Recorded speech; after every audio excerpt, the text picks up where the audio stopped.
Hey everyone, how are you all doing today? Oh, nobody answered. That's so Canadian. How are you doing today? Yeah, come on, you guys are surrounded by the coolest cutting edge toys in the industry. You must all be having a field day. You should all feel like you're about 12 years old because that is the best time for learning. And I hope that you're in that mentality, you're open to new experience, you're opening to learning about something that I personally, I'm going to tell you a bit about my story with social media and crowdfunding, and we'll see how many of us are on the same page. So I hope there's no Bethesda representatives here tonight. Who here is playing Fallout 4? Yeah, there you go. Oh, come on. This place is filled with geeks, and you're telling me only like 5 of you are playing Fallout 4? Everyone at the back is just waiting to rush out the door to start playing that game.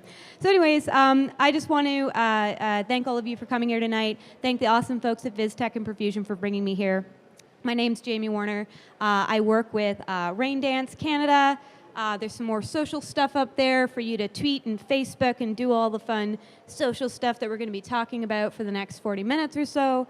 Raindance is a, oops, I skipped a thing. Raindance is a film training and networking nonprofit organization. And I am a representative of Raindance, and I'm also a representative of my own company called The Social Smiths, which is a social media consulting business and social media management business. And then I also do crowdfunding stuff. So I've got my fingers in a lot of pies. And what I'll be talking about today, I'll be referencing two specific campaigns/organizations. One is Raindance, which you can see here, film festival, film training organization, and also be talking about LARPs, which is one of the properties that I represented through the Social Smiths. And LARPs is a web series that is right now on Geek and Sundry. New episodes of season 2 are coming out every Thursday. Do check it out. And it's a geeky web series about live-action role-playing. Do any of you know what live-action role-playing is? Okay, awesome. People who did not have significant others in high school. I like you guys. Cool. Live-action role-playing is basically Dungeons and Dragons, but you're standing up, wearing armor, and hitting people with foam swords. It's pretty friggin' awesome, I have to say. So I'm going to mention these two properties throughout the talk today as a reference, just so you know when we go into the agenda. So here's what we're going to cover. In 40 minutes, I'm going to try and talk at a respectable speed, but I might speed up a little bit. Feel free to put your hand up, slow me down, ask questions, all totally cool. So we're going to talk about social media and crowdfunding in a nutshell. What are they? What do they do? Why are they valuable? Content generation, how to create content for your social media channels. And when I say channels, I mean your Twitter, your Facebook, your accounts, that kind of stuff. What are the rules of social engagement? Like anything in the world, there are rules for how to engage with social media. Not all of them are writ large or even put down in the terms and conditions that we all don't read and sign when we join these social accounts. Your social voice. How do you sound online? What kind of character are you trying to put out there? What message are you trying to put out there? We're going to talk about 10 steps to grow your social media, and then also the 3 key phases of your crowdfunding campaign. So, what is social media? That's the big question. I think this diagram basically sums it up. How many of you use social media about once a week? Raise your hand. At least once a week. Yeah? How many of you use social media every day? Yeah? Okay. How many of you really love social media? Liars. Okay. How many of you fucking hate social media? Thank you. Thank you. So I hate social media. I hate social media. I run a business called The Social Smiths where I consult and teach people how to do social. I run crowdfunding campaigns for people. I run dozens of accounts on social media, and I hate it. It's glib and brief and terse and painful, and God, does it take up a lot of time. But that doesn't mean that you can't see all the awesome, really great, fantastic benefits and opportunities that social media puts forward. So stop looking at social like this diagram, even though it kind of is accurate, and start thinking about it as a tool and a set of opportunities. So what do we use social media for? Well, it's an opportunity to share, first and foremost. We share cool stuff that we care about, that we love, that we talk about. We put it out there for our networks to see. We engage with people. We use social as an opportunity to actually find out what people are doing in the world and connect. It's an opportunity to test and to learn. How many of you are currently working on a feature film project or a web series project? Yeah? How many of you are filmmakers? Cool. How many of you are just creative people with creative businesses? Okay, any garbage men here? No? Oh, one, okay, cool. There's opportunities on social for all of you, from any striation, whether it's creative or not. Social is for you as a self-promotional tool, an opportunity to test out ideas and to learn something from your audiences and to find out what people are looking for and trying to access. If you're a filmmaker and you have an idea for a horror rom-com zom with aliens, then don't spend all your money making the horror rom-com zom film with aliens. Ask people first if they want to see that. Put it out there to your networks, ask people on social, use your social media as a tool to find out, will people actually want to see this thing, or am I just doing it because I think that'd be super cool? By the way, if anyone is working on an alien rom-com zom, talk to me because that sounds really awesome.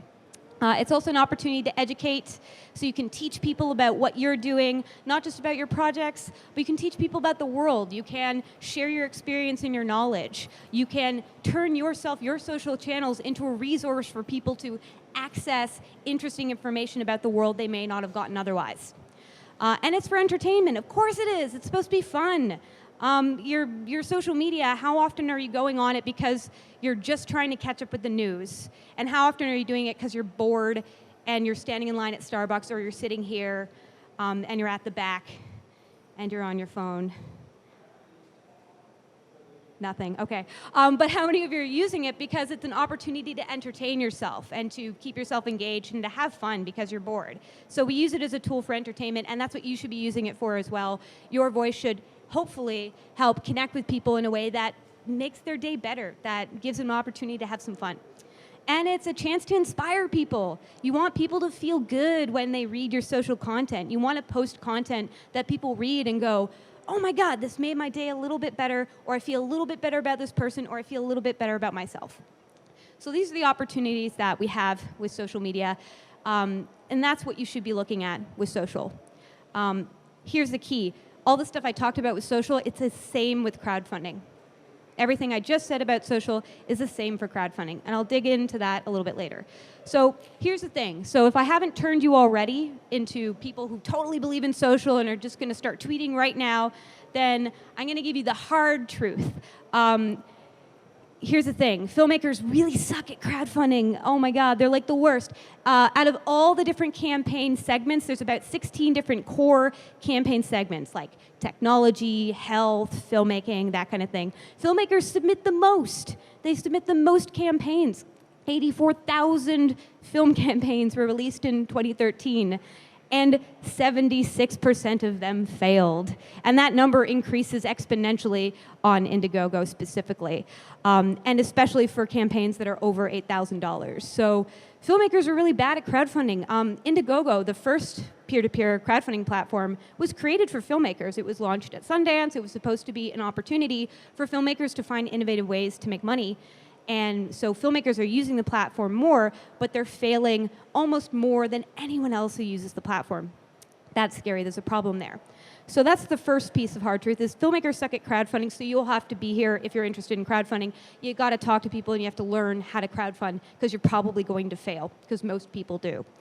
Also, the other hard truth, you don't have enough friends. And I don't mean in real life. I'm sure that you all have really great active social networks, but your social networks online. You need to build up way more friends on your Facebook, way more followers on Twitter, because most crowdfunding campaigns fail 84% more frequently if the campaign head had fewer than 1,000 friends on Facebook.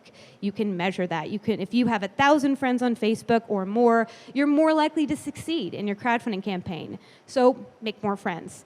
Also, as I mentioned, your campaign will probably fail. So I should have kind of popped that in with the filmmakers suck at crowdfunding thing.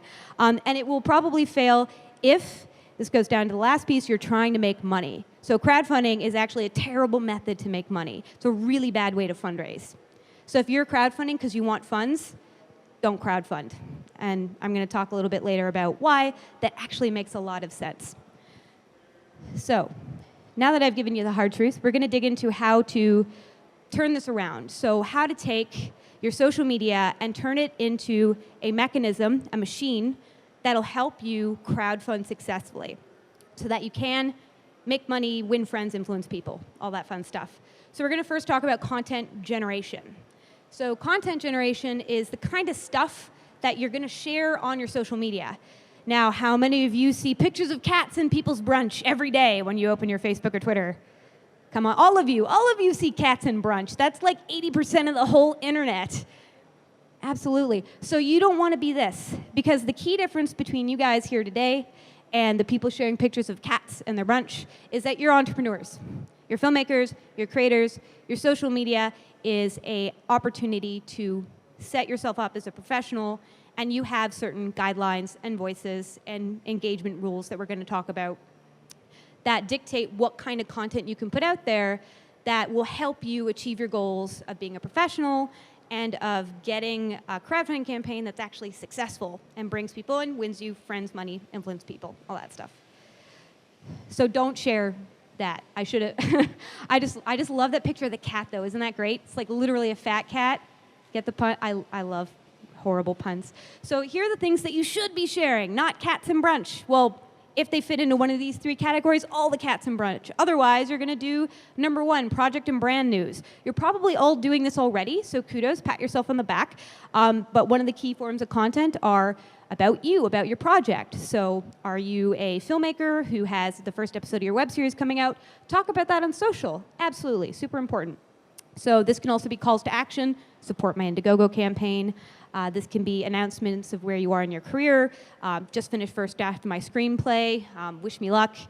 All that stuff that you're talking about you and your project and updating your networks or asking them to help you out. Number two is your fan news.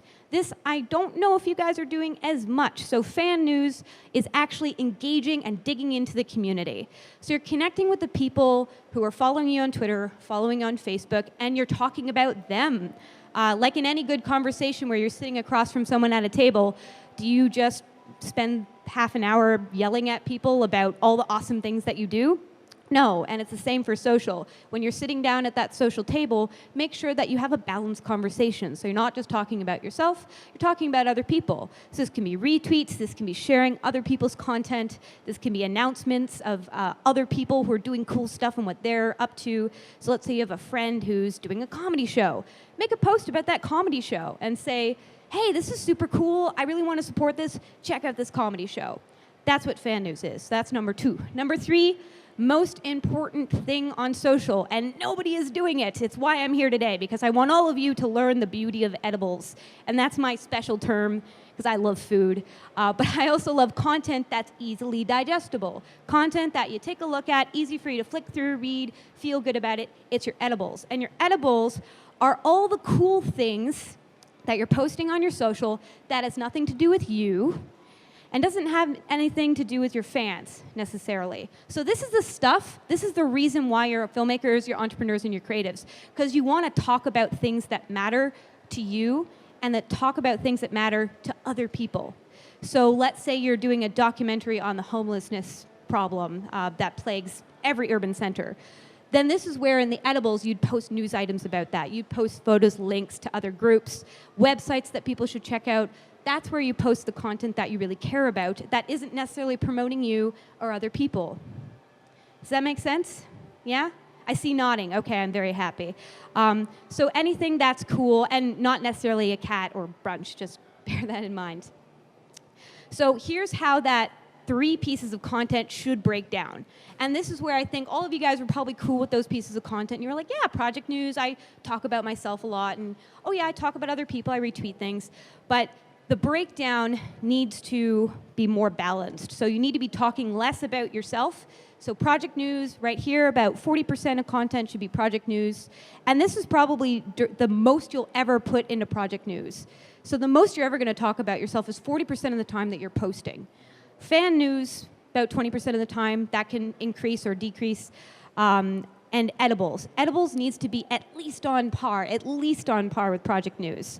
Now, project news should never, ever, ever get bigger than 40%. That includes when you're doing your Indiegogo campaign and you're asking people for money. That includes when you are trying to get people to come out to your screening of your film.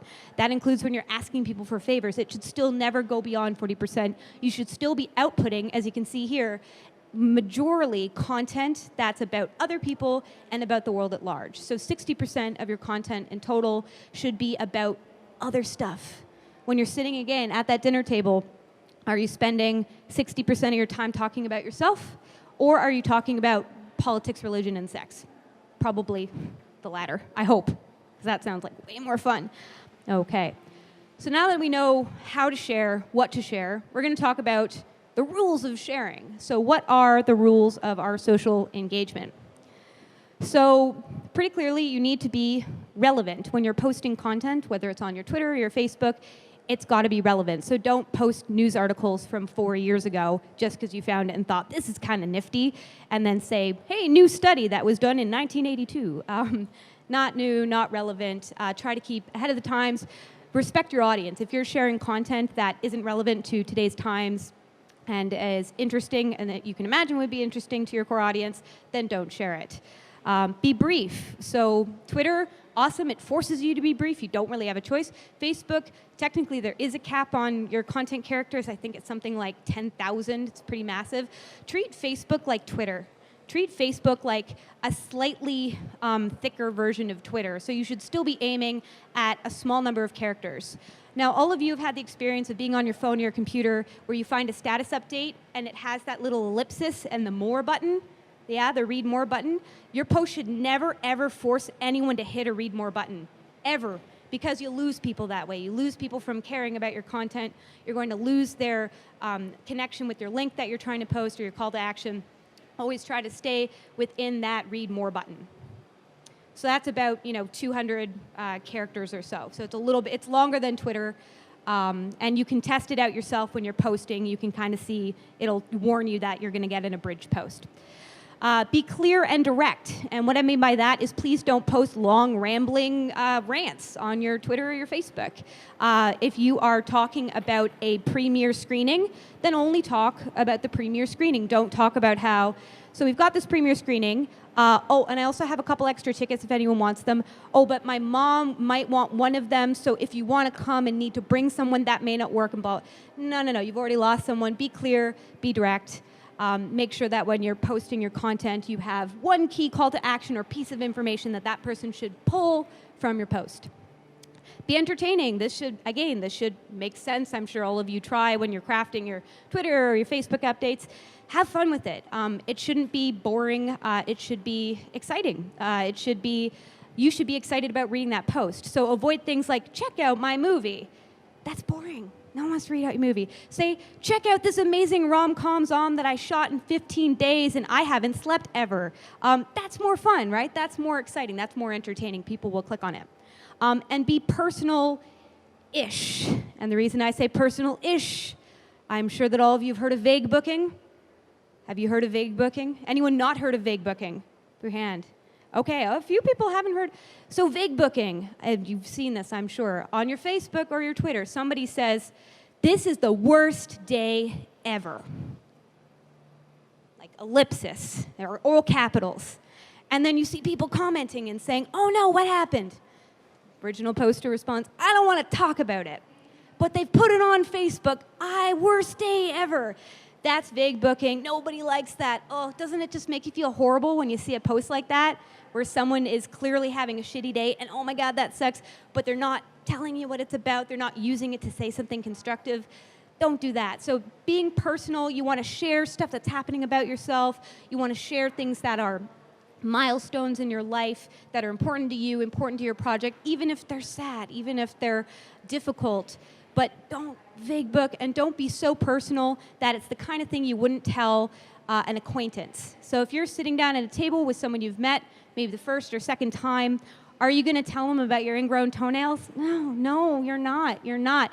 Maybe you're going to tell them about a pair of cute shoes that you got that has awesome leopard print on them. That's totally cool. If you're willing to tell someone in that conversation, awesome. Share it online. Long as it hits all those other rules, as long as it fits into your content matrix, that's totally awesome. So that's what that means. Any questions there? Yeah, we're good? Okay, cool. All right, so now we're going to talk about your social voice. So the rules of social engagement, those invisible pieces that dictate the content that you're posting that we talked about in content generation, the form and times that you're posting that, which we talked about in the Matrix. The social voice is who you are. It's basically your guidebook or your handbook to the kind of stuff that you're talking about, and that if you can explain to someone, my social voice is A, B, C, and D, that they could emulate your voice online. That's the goal, is that you can tell someone, well, I'm about 10% this, 10% this, 10% this, and 70% this, and that's my voice. Can you replicate that? And what I mean by that is I think we are all one of these three images, and you can kind of take these images to mean whatever you want. To me, I feel that we're all creative, so we all got these crazy weirdo ideas that we just need to put out there, that we just need to talk about, and that could be anything that is in your bliss. So again, the projects that you're working on, the stuff that you're passionate about, all the stories you want to tell, that's your crazy creative. Then we've got Mr. Professional Dude. So yes, if you are doing a documentary on the homelessness problem, you're going to have probably a more subdued professional voice. Makes sense. If you're doing a crazy alien rom-com, you can probably have a little bit less of Mr. Professional Dude, because that audience has different interests in the content that you're putting out there. You can swear maybe a little bit, and you can post gross pictures, that kind of thing. And then we're all this awesome Billy Joel badass kid who I think of as the Maverick. This is the piece where a little bit unpredictable, you know, you are your own voice. You can hit the tune of your, or march to the tune of your own drum, or beat of your own drum. You get to control your narrative, and you are an amalgamation of all of these pieces. You're an amalgamation of all these different character traits and whatever else that you think connects to you. And that's what makes your unique social voice, so that no matter what, you as an individual, all of you guys, are going to have different interests, different voices, different percentages of the representation of these different kinds of voices that determine the content you put online, and it make you different and unique from the pack. So yes, there's loads of people who love horror movies, and they just love talking about horror movies. Maybe they're like a group of people who are horror film directors. Not all of them are going to sound the same. They're all going to have different interests, different percentages of this, different activities that they do, different areas of storytelling, all that stuff that's going to adapt their voice. So good ways to look at your social voice are, like, do you swear? Is that important to you? Is that something that you feel connects to your audience? Or are you trying to do something a little bit more professional?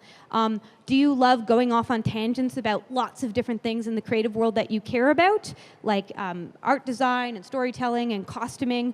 Or are you a tech person and kind of like getting into the nitty-gritty of like the VR revolution, that kind of stuff? So think about the things that you care about, and then create your voice so that when you're posting that content stuff, when you're looking at your audience, that anything that you're posting is something that's replicable. Again, you could tell someone, I think these words are the key words that I use. Like, I really love the word disruptive, or I love the word maverick, and I like using key terms like that. That someone could look at that description of the words that you like using, the ones that you can't, and that your matrix of personality here, and they could kind of create content similar to yours. That's the key, that you have a brand that's replicable.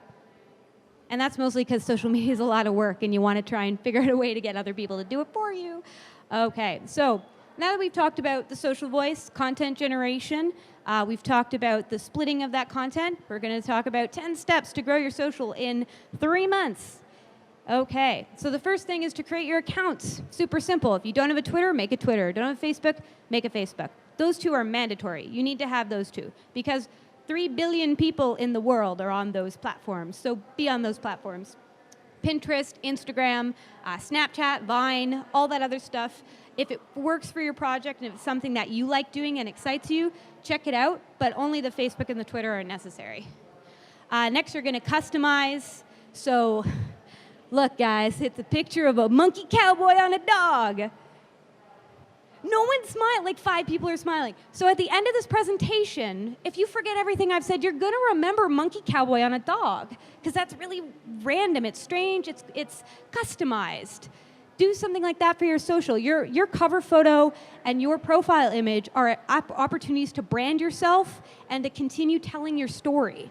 Your cover photo shouldn't just be of a landscape of, your trip to the Bahamas. It should be something that tells people something about yourself, that helps you tell your story. You can include words up there. You can create something custom for yourself. You can use a service like Fiverr to go online and ask a graphic designer to create a custom cover photo for you for really cheap. Do something that is memorable and unique to you, that actually represents who you are. You're going to invite your friends. So obviously, you have people in your circles and in your networks and in your life that you meet every day. Start inviting those people to join you on Facebook and Twitter. Anytime you hand somebody a business card, that's a great opportunity to say, here's my business card. Oh, add me on Facebook or add me on Twitter. In addition to LinkedIn, which is a totally different beast and connects with a very different audience, your Twitter and your Facebook are your opportunities to be very personal and also well-branded, and you can control your narrative. So get people that you meet in your professional life as well as your personal life to join you, and your friends are a really great place to start.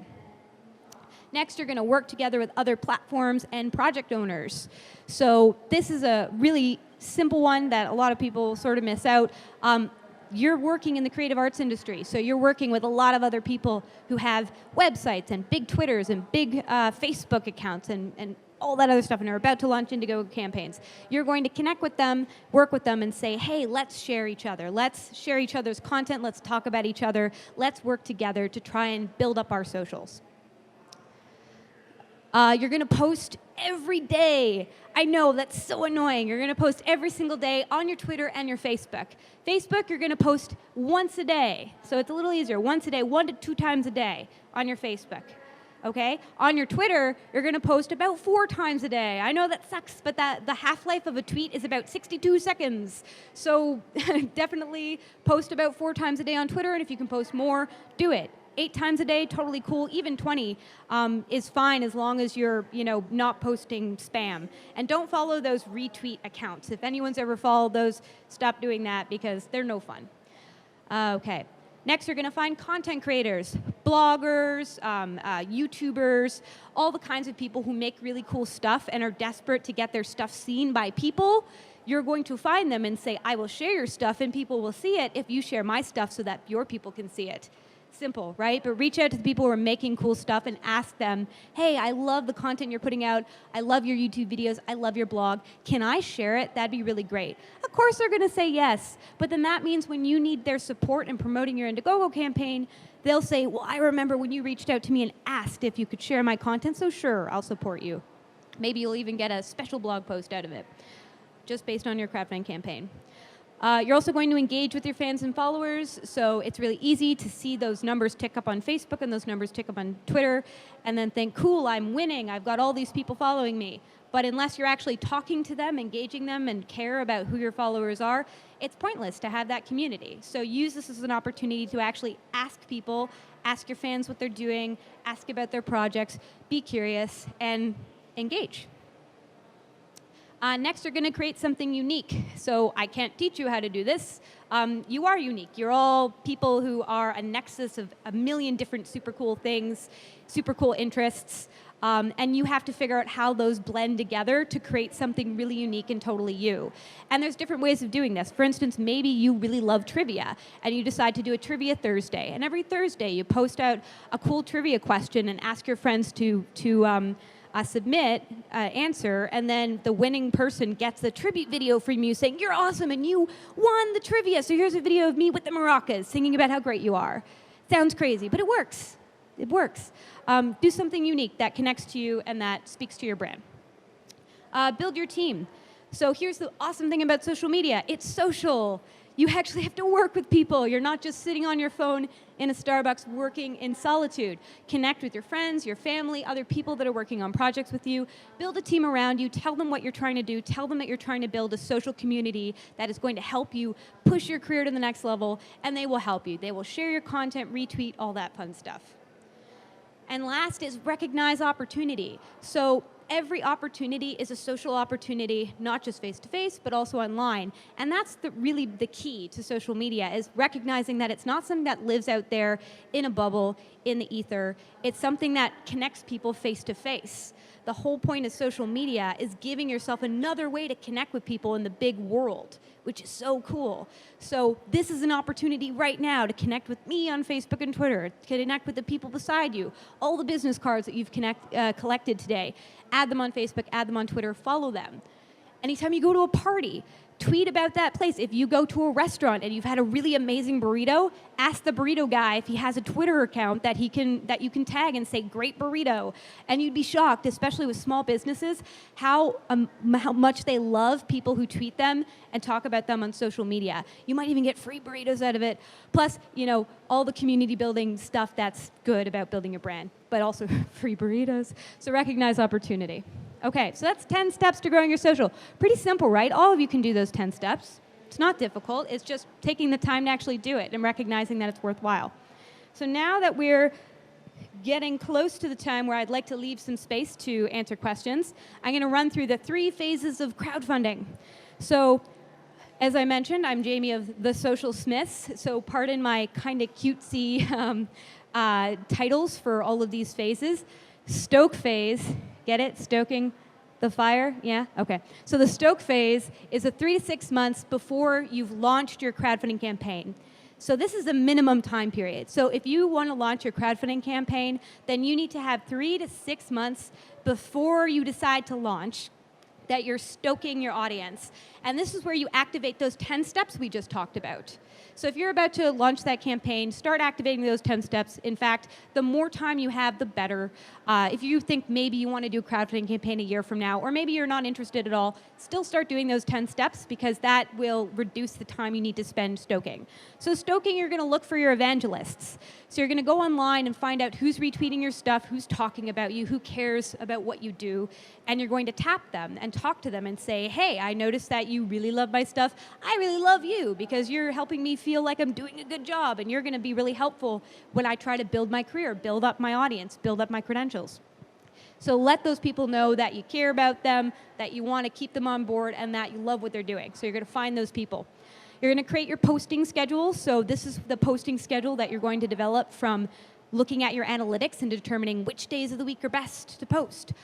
Is it Tuesdays? Is it Wednesdays? Is it weekend? What's great about social media is that it's turned everyone in this room into a data analyst, which is so cool. You can actually go in, look at data, read graphs and statistics that are really accessible and easy to use.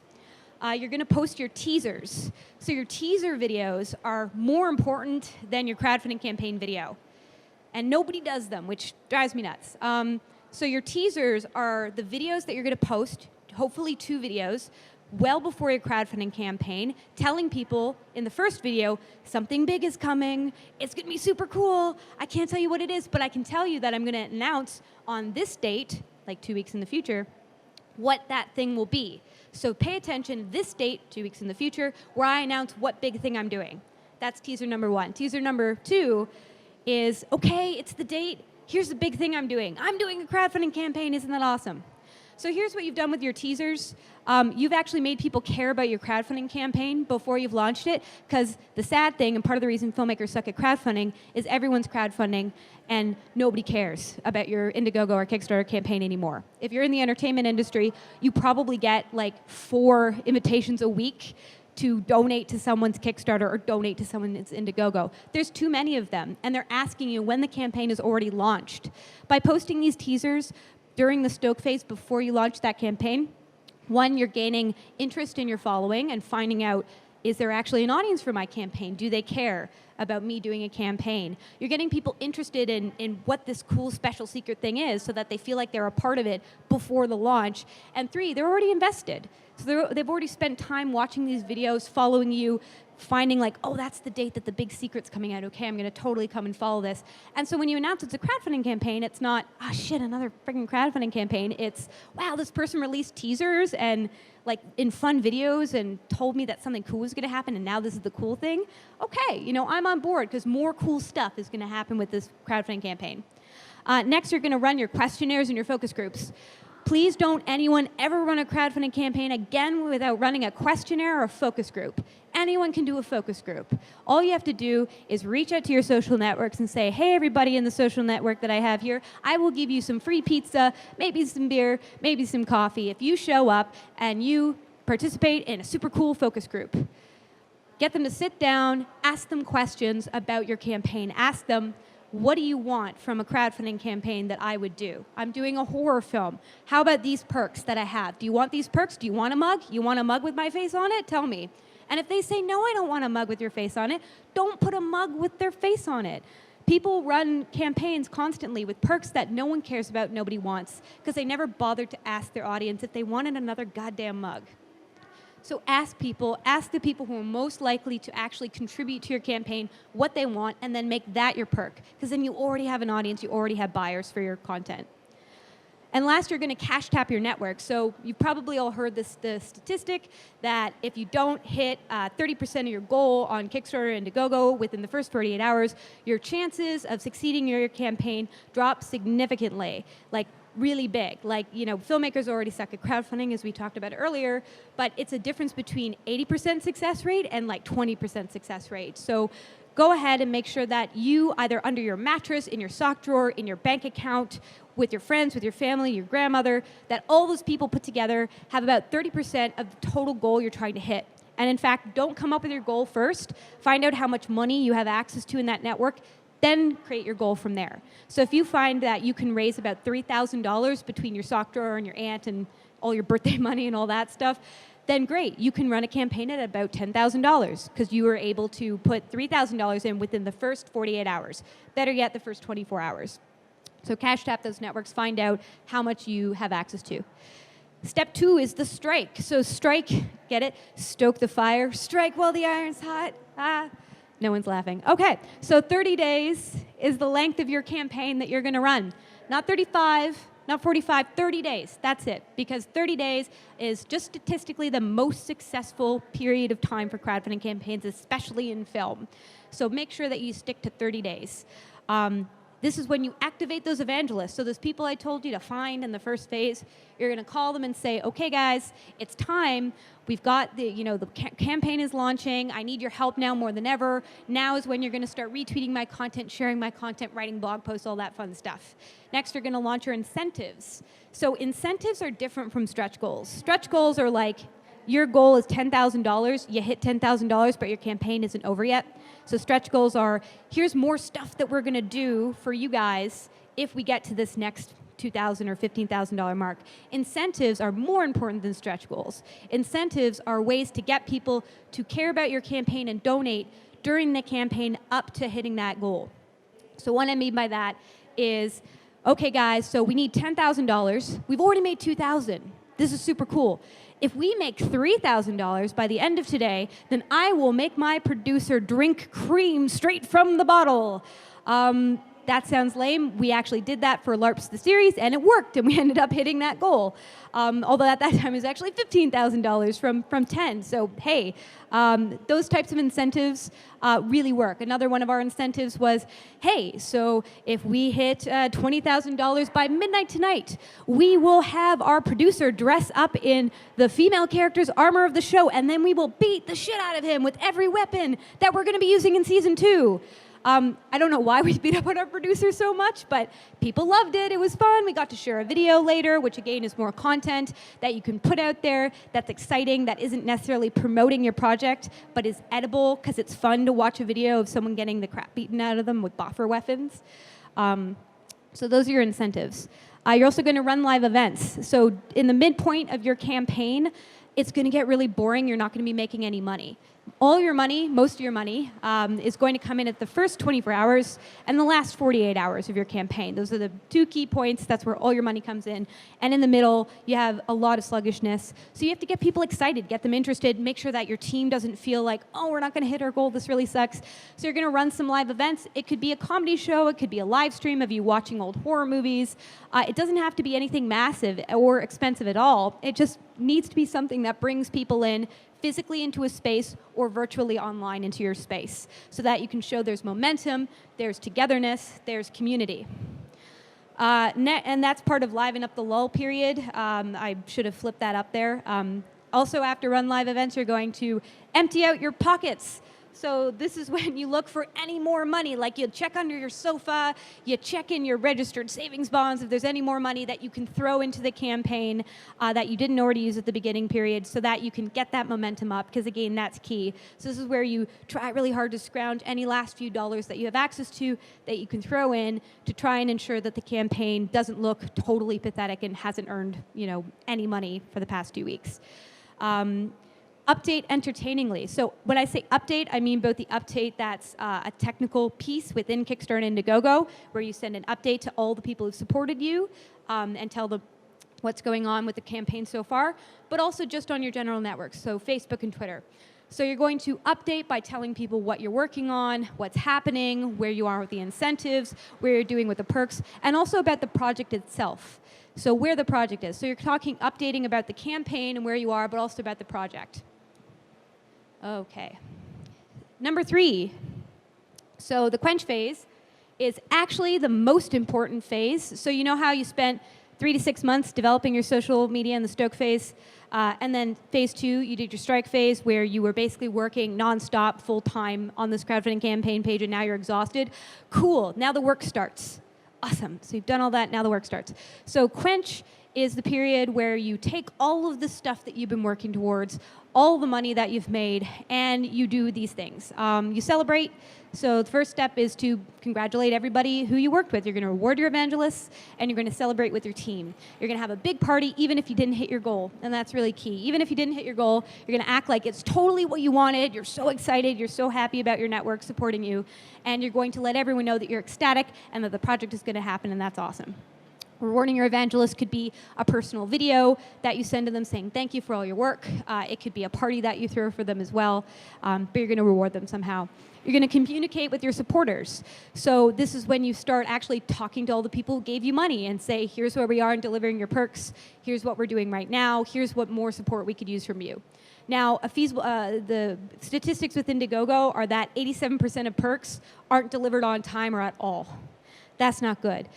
You want an audience that thinks that you own up to your word. So if you say we're delivering our perks in November, deliver them in November. And here's the cool thing, if you can't, they won't mind if you tell them. They won't mind if you let them know, shit, we've hit a wall here, everything exploded, and now we have to start from scratch. We're so sorry, our perks are going to be a little late. Here's a video of the producer dancing, like anything like that. Anything that you can do to make it funny, to give them something extra, to tell them we're sorry that we didn't hit this, but just communicate. It's so important. You're going to begin your perk delivery. As I mentioned, super important to do this during the quench phase, which is end of campaign until you die, but hopefully you're delivering your perks within about 8 months of the campaign end. And if your campaign ends like in the spring, make sure that the perks go out in time for Christmas. That's super important for all the high holidays, because a lot of people aren't even thinking when they support your campaign, hey, this is great for, this is great for Christmas because it's March or April or June even. But when you get around to the Christmas, when you're sending those perks out, you can do something called upselling. There are tools that you can use to send out a questionnaire to people who supported your campaign, where you say, look, 8 months ago you bought a t-shirt. That's so awesome. Would you like to buy a calendar? And then you use that as another opportunity to cash tap that network. What's super cool about that is the conversion rate on that is about 20%. So if you had 100 people who supported you back when you first started, and you send out a questionnaire and say, here's some more stuff that you could buy to support my project and help us with post or our next project, about 20 of them will actually give you more money, which is super cool, and also why it's great to do it around Christmas, because then they're thinking, ooh, more cool stuff I can get my friends. And then the last piece, which is the most important piece, is to cuddle your peeps. What does that mean? Cuddling your peeps means that this is the job that you now have for the rest of your creative life. Because you spent all this time, these 3 to 6 months in your stoke phase, the 30 mad, crazy days in your strike phase, and now your quench phase, building up an audience. Yes, you made some money, but here's the thing. That money is not why you crowdfunded. If you're trying to crowdfund $20,000, do you know how much it's going to cost for you to make your perks? About 20%. Plus, you're going to lose 5% to Indiegogo or Kickstarter. Plus, you're going to lose your credit card fees. Plus, you're going to have to potentially pay for ads and pay people on your team to help you work on this. And then there'll be random expenses that come up like, oh shit, I forgot about international shipping. it's going to cost a lot of money and a lot of time to crowdfund. And it's not worth crowdfunding if you just need the money. If you just need the money, become a waitress or start working at the Full Monty or something. That's what you can do to just make money. If you want to build an audience that is invested in you, that is a proven audience, that is one you can go to investors and say, I had 800 people say they believed in me, not just saying it by liking me on Facebook and Twitter, but they gave me money before the shit was even made. That's what you're doing. You're building that audience that is you can invest in for the future, that will support your other projects that you now have access to, and they're yours. So you have to cuddle them. You have to ensure that it's not over, that you're still going to work with them, that they're still going to be a part of your community, that you're still going to connect with them. Here's a great example of cuddling, not actual cuddling, maybe sometimes. So a great example of cuddling your peeps is at the end of a campaign that I supported, 2 years went by, and 2 years went by, and I'd gotten my perks within 4 months of the campaign. I was like, okay, cool, that's great. 2 years went by, and I got in the mail a t-shirt and a handwritten note. And it just said, hey, Jaimy, just wanted to say, so great of you to help us out, all those years ago. Thank you for supporting us. That group is called August in the Underworld. They're a web series that crowdfunded on Indiegogo about 2.5 years ago now, and totally check them out on YouTube, August in the Underworld. So they cuddled me. They gave me a t-shirt 2 years later. I would have forgotten they even existed. And I'm standing here in front of all you guys and all the other people that I teach, all the other people I talk to, saying, go check out August in the Underworld because they're really cool. And I'm doing that because they cared about me as a supporter. That's what you need to do. You need to not forget the people who supported you now so that when you go forward, your next project, they're going to remember you. They're going to think back to what you did for them later on. A month later, 2 months later, 6 months later, a year later. Never stop talking to your fans. Never stop communicating. Never stop cuddling. And thank you so much for your time today. And I'm happy to go over to questions.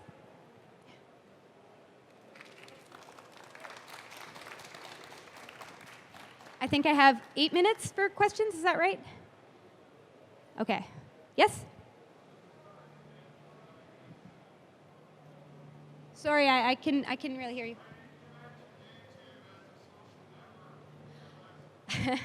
Because it's not a social network in the same level of engagement as Twitter and Facebook. Twitter and Facebook is just a social network that all you're doing is sharing social content. YouTube is a content resource as well as a social engagement tool. Yeah.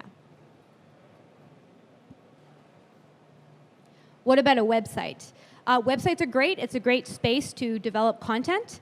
Or not develop content, but to share information about yourself. It's kind of like, here's my dossier of everything that I've done. It's great. You totally control it. But it's not a socially engaged piece. Maybe people will comment on your stuff on your website. Probably not. So it's great, but it's static. It doesn't have that engagement and that reciprocity of social. Even if there's a blog in it, like for comments, it's still not social, though. Like, you can still have people comment on your stuff, but it's usually a one-way conversation of them responding to your content, right? So it's not a conversation. Yeah.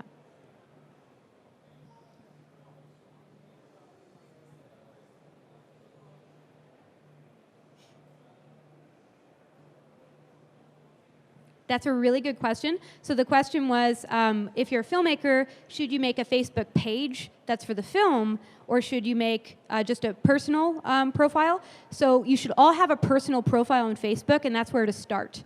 So your personal profile is different. You have a cap of 5,000 friends, for instance, and you have fewer restrictions on how to post and where.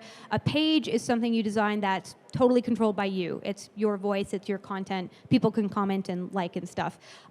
If you're a filmmaker and you have a web series, definitely make a page. It's a no-brainer. If you have a TV show, definitely make a page, no-brainer. If you have a feature film, it's tricky because if you have a production company that has a slate of films that are all kind of in the same space, like horror films, then just make the page for your production company if they're all similar. If you have very divergent voices, then create different pages. Yeah, and it depends as well. Like maybe you, for instance, Twitter, you can change the handle of your Twitter account at any time. So you might start it off as a film that you're doing, but then 2 months down the line, you realize, oh, wait, I'm not sure that this is the title for my film. I'll change this to my production company. And as long as your voice isn't crazy different, then that's also fine. Yeah.